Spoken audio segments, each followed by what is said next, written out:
দেখেছি বেশিরভাগ মানুষেরই পছন্দ পেঁয়াজ ছাড়া পোস্ত, কিন্তু আমি একদম উল্টো।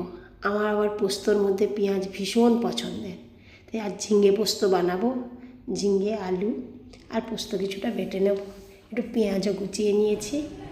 শিলনোড়ায় পোস্ত বাটা আমার ভীষণ পছন্দের, তাই আমি শিলনোড়াতেই পোস্তটা বাটতে খুব ভালোবাসি। যেহেতু চন্দ্রমুখী আলু নয়, তাই তেল গরম হতেই আলুগুলো আগে একটু ঢেকে ঢেকে নুন দিয়ে ভেজে নেব। পোস্তটা বাটা হয়েই এসেছে। এবার ভালো করে শিলনোড়া থেকে পোস্তটা মুছে নেব।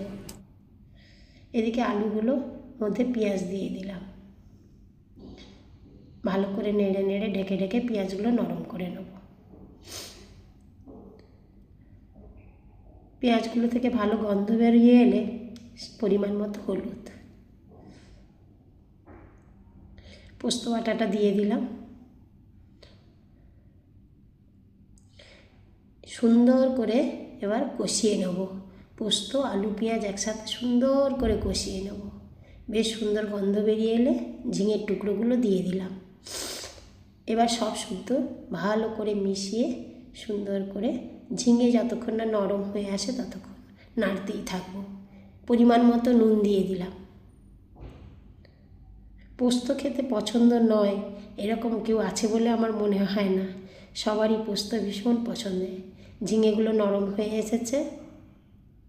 পোস্ত শিল ধোয়া জলটা দিয়ে দিলাম। এই জলটা তো কিছুতেই ফেলা যায় না, এই জলটা দিতেই লাগলো, নাহলে ঢেকে ঢেকে পোস্তটা রান্না করলে জল দিতে লাগতো না। দুটো কাঁচা লঙ্কা দিয়ে দিয়েছিলাম। পোস্ত আমার তৈরি। পোস্ত, সাদা ভাত, অপূর্ব মিলন।